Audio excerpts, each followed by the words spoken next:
President Faust, members of the Harvard Corporation and the Board of Overseers, members of the faculty, proud parents, and above all, graduates. The first thing I would like to say is thank you.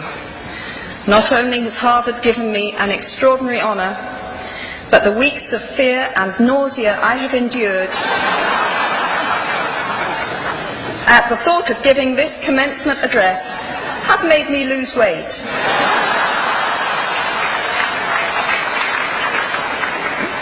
A win-win situation. Now all I have to do is take deep breaths, squint at the red banners, and convince myself that I am at the world's largest Gryffindor reunion.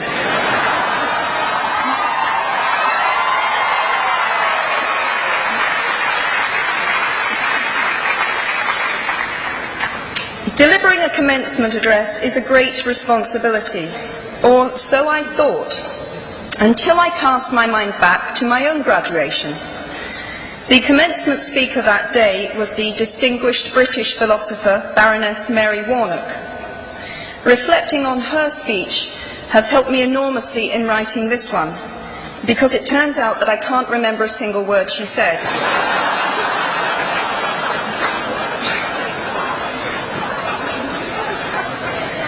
This liberating discovery enables me to proceed without any fear that I might inadvertently influence you to abandon promising careers in business, the law, or politics for the giddy delights of becoming a gay wizard.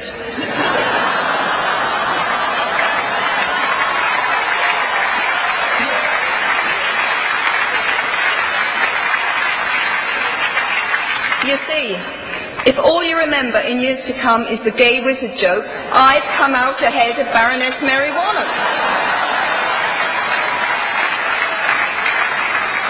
Achievable goals, the first step to self-improvement. Actually, I have racked my mind and heart for what I ought to say to you today. I have asked myself what I wish I had known at my own graduation, and what important lessons I have learned in the 21 years that have expired between that day and this.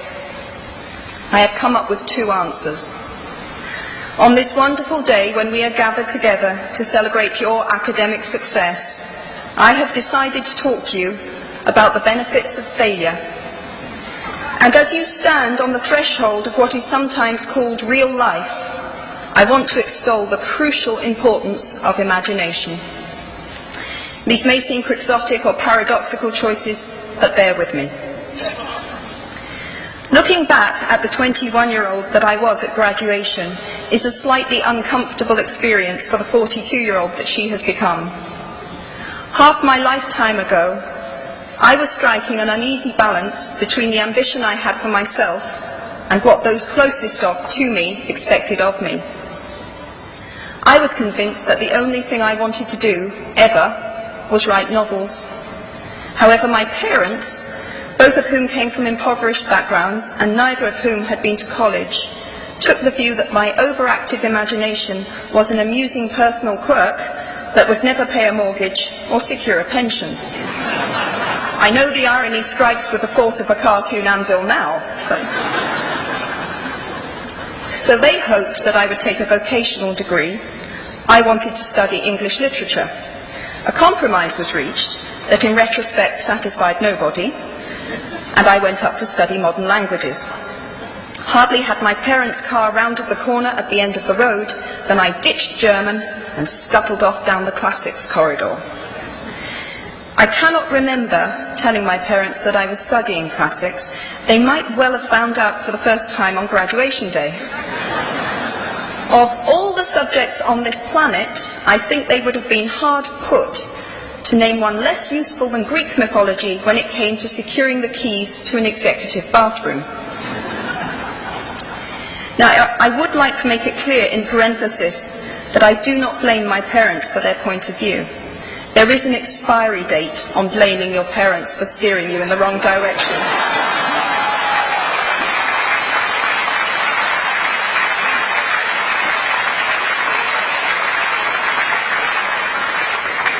The moment you are old enough to take the wheel, responsibility lies with you.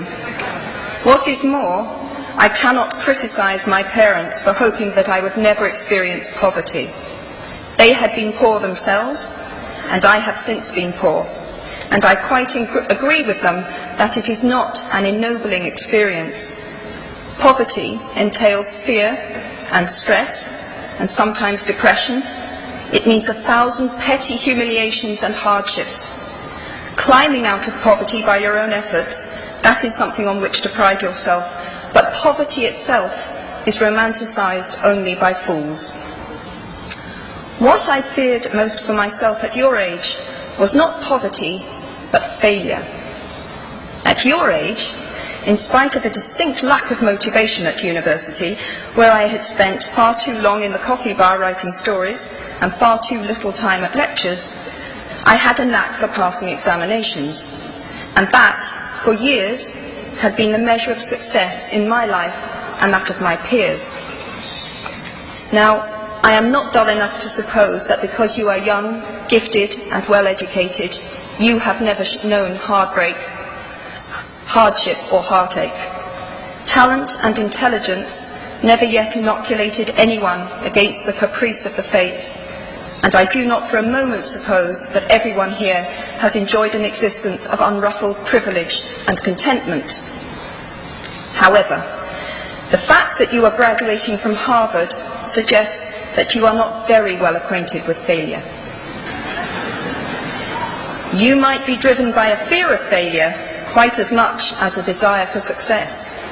Indeed, your conception of failure might not be too far removed from the average person's idea of success. So high have you already flown. Ultimately, we all have to decide for ourselves what constitutes failure. But the world is quite eager to give you a set of criteria if you let it. So I think it fair to say that by any conventional measure, a mere 7 years after my graduation day, I had failed on an epic scale. An exceptionally short-lived marriage had imploded, and I was jobless, a lone parent, and as poor as it is possible to be in modern Britain without being homeless. The fears that my parents had had for me, and that I had had for myself, had both come to pass, and by every usual standard, I was the biggest failure I knew. Now, I'm not going to stand here and tell you that failure is fun. That period of my life was a dark one, and I had no idea that there was going to be what the press has since represented as a kind of fairy tale resolution. I had no idea then how far the tunnel extended, and for a long time, any light at the end of it was a hope rather than a reality. So why do I talk about the benefits of failure? Simply because failure meant a stripping away of the inessential. I stopped pretending to myself that I was anything other than what I was, and began to direct all my energy into finishing the only work that mattered to me. Had I really succeeded at anything else, I might never have found the determination to succeed in the one arena where I believed I truly belonged. I was set free, because my greatest fear had been realized, and I was still alive, and I still had a daughter whom I adored, and I had an old typewriter and a big idea. And so rock bottom became the solid foundation on which I rebuilt my life. You might never fail on the scale I did, but some failure in life is inevitable. It is impossible to live without failing at something, unless you live so cautiously that you might as well not have lived at all, in which case you fail by default. Failure gave me an inner security that I had never attained by passing examinations. Failure taught me things about myself that I could have learned no other way. I discovered that I had a strong will, and more discipline than I had suspected. I also found out that I had friends whose value was truly above the price of rubies. The knowledge that you have emerged wiser and stronger from setbacks means that you are, ever after, secure in your ability to survive. You will never truly know yourself, or the strength of your relationships until both have been tested by adversity. Such knowledge is a true gift for all that it is painfully won, and it has been worth more than any qualification I ever earned. So given a time turner, I would tell my 21-year-old self that personal happiness lies in knowing that life is not a checklist of acquisition or achievement. Your qualifications, your CV, are not your life, though you will meet many people of my age and older who confuse the two. Life is difficult and complicated and beyond anyone's total control, and the humility to know that will enable you to survive its vicissitudes. Now you might think that I chose my second theme, the importance of imagination, because of the part it played in rebuilding my life, but that is not wholly so. Though I personally will defend the value of bedtime stories to my last gasp, I have learnt to value imagination in a much broader sense. Imagination is not only the uniquely human capacity to envision that which is not, and therefore the fount of all invention and innovation. In its arguably most transformative and revelatory capacity, it is the power that enables us to empathise with humans whose experiences we have never shared. One of the greatest formative experiences of my life preceded Harry Potter, though it informed much of what I subsequently wrote in those books.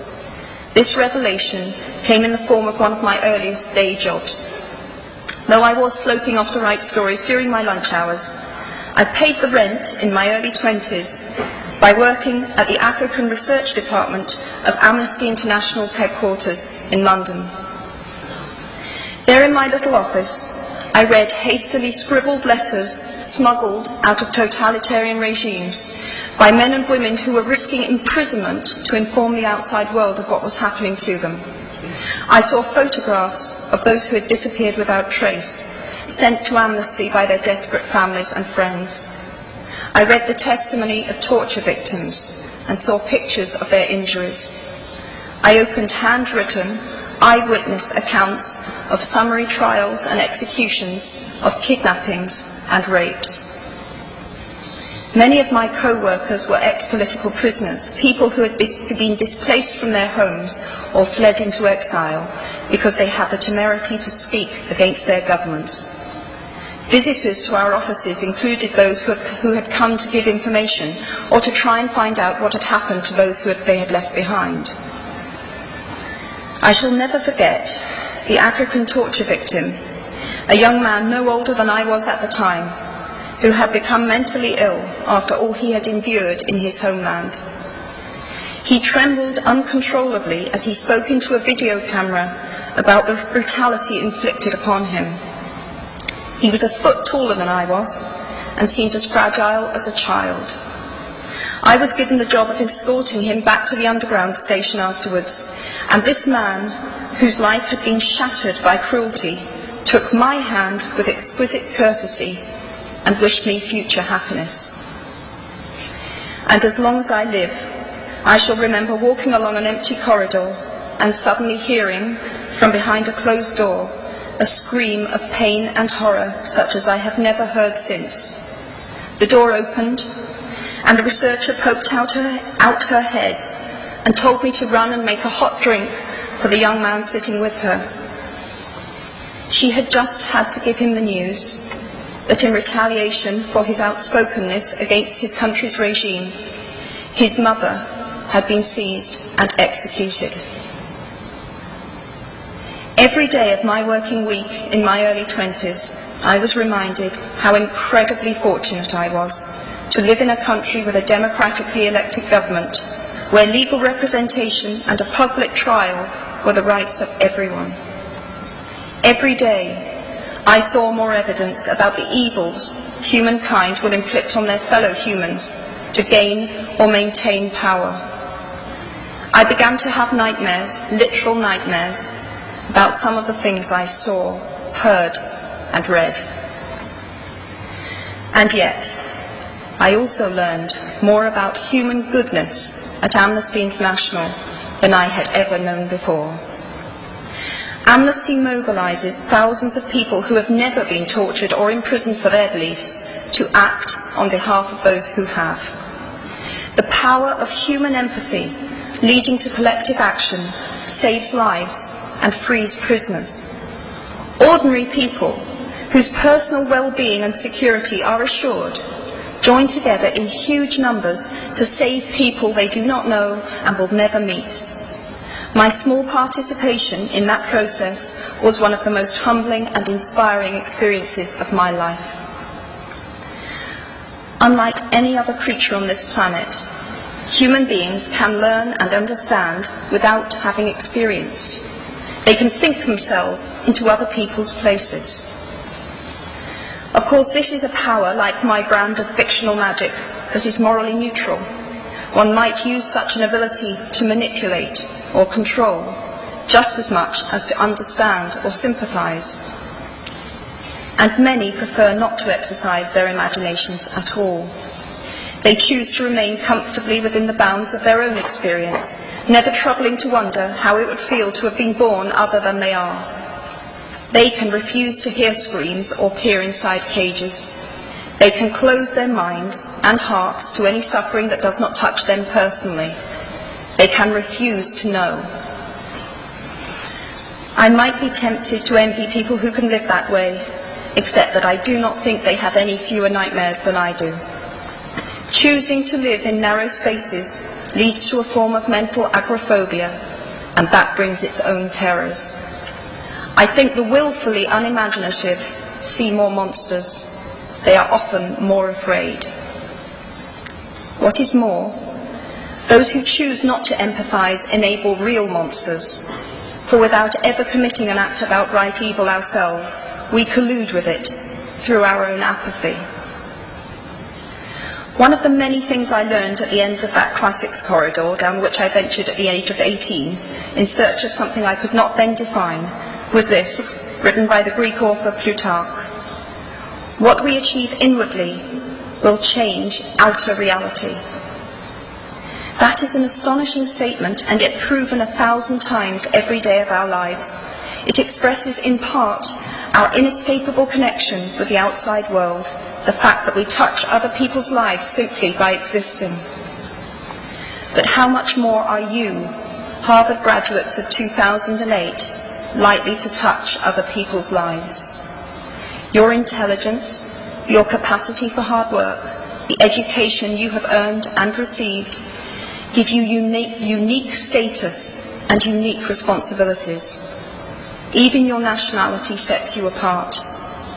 The great majority of you belong to the world's only remaining superpower. The way you vote, the way you live, the way you protest, the pressure you bring to bear on your government has an impact way beyond your borders. That is your privilege and your burden.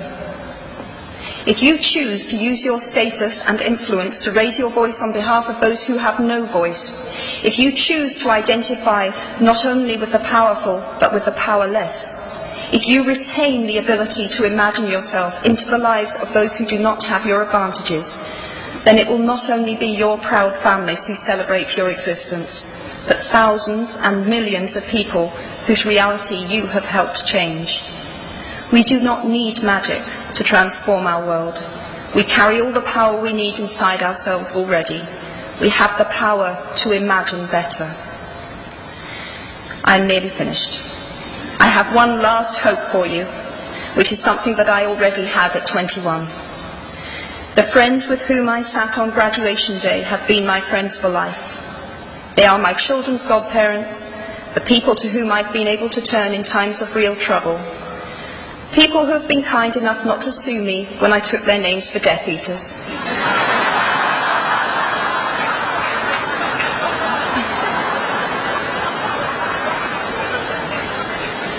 At our graduation, we were bound by enormous affection, by our shared experience of a time that could never come again, and of course, by the knowledge that we held certain photographic evidence that would be exceptionally valuable if any of us ran for Prime Minister.